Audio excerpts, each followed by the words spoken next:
wreath-laying ceremony that's going on at the National War Memorial, where Prime Minister Narendra Modi is paying homage to the war heroes. He is now placing the wreath onto the Jyoti out there, the Amar Jawan Jyoti, and which you are also talking about.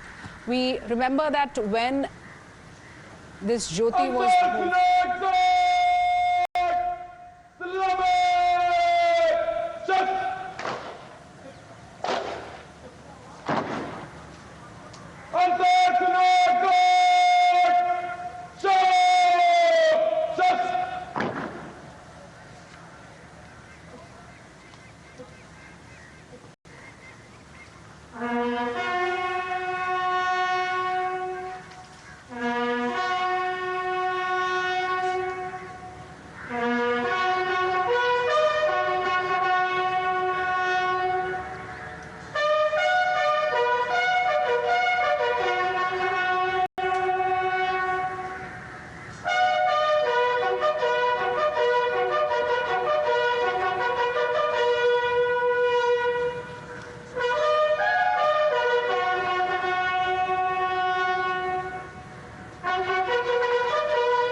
So the pictures that are now coming in from the National War Memorial, the 4 burners that have been lit, as far as all of them on Amar Jawan, and this is known as the eternal flame, by no means that it will ever be extinguished.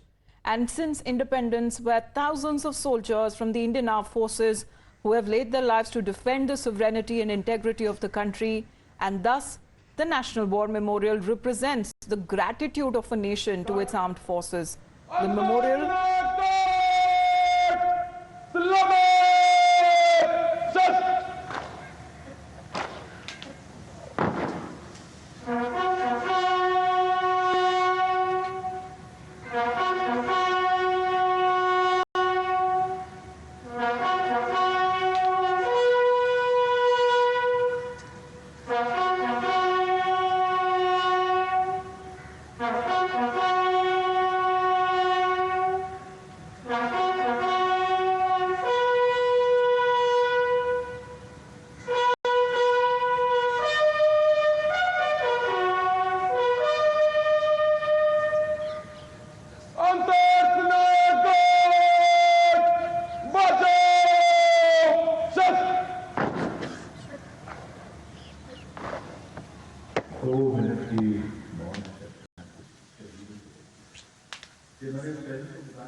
So the pictures from the National War Memorial that are now coming in, as it stands as a testimony to the sacrifices that have been made by our soldiers during conflicts especially, and the memorial that also helps strengthens the sense of belonging, high moral values, sacrifice and national pride in our citizens. We have our reporters also joining us live, and Bakshi sir and Maruf sir also continues to be with us. But Pradeep, let me come across to you first, because you are there in Atari, and the moral values and the sacrifice and the national pride that we are talking about is something that Atari itself also sees and senses.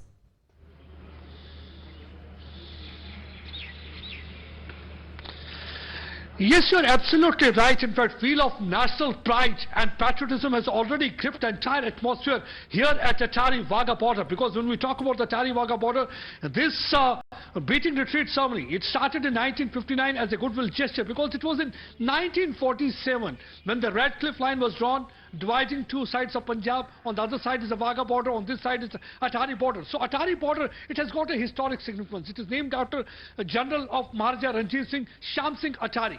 And every year during the National Day, whether it's a Republic Day or the 15th August, it's a special occasion. It's an electrifying atmosphere. Right now, the stands might be empty, but after 1 hour, people will be turning up here in large number. The culture program will be performed. Besides this, the four-legged soldiers of BSF, they will also be part of the show. They will also be taking part in parade. The women contingent will also be there. And after that, we'll see that how these BSF personnel, they will be moving towards the zero line. And there is a different kind of an atmosphere. Yes, you rightly said that, because whenever the Prime Minister is going to the Amar Jawan Jyoti, it's basically a message is being conveyed to the soldier that you are not alone, because you are the one who are sacrificing life for the nation. It's an unwritten commitment of the soldier on the ground, because they are the one who stand like a rock on the border. They are the one who take the bullets on their body. Tan Tiranga, Man Tiranga, Rahat Tiranga, Chahat Tiranga, Jeet Ka Vishwas Tiranga. And if we see the tricolor fluttering, it is not because of the blowing wind. It is because of the supreme sacrifice and last breath of the soldier there on the ground, because of which the tricolor remains fluttering. And every time we feel like saluting them, because whole nation is indebted to them, their unwritten commitment towards the country. It will not be wrong Pradeep, if we I now say. see Prime Minister Narendra Modi. He is now leaving the National War Memorial, and he'll be heading shortly towards the saluting dais at the Kartavya Path at the rise in a hill. And Kartavya Path, that will depict the unity in diversity of rich Indian culture, along with the military prowess and also the progress that India is going ahead with, because the theme is Vikasit Bharat, Bharat Loktantra Ki Matrika. And we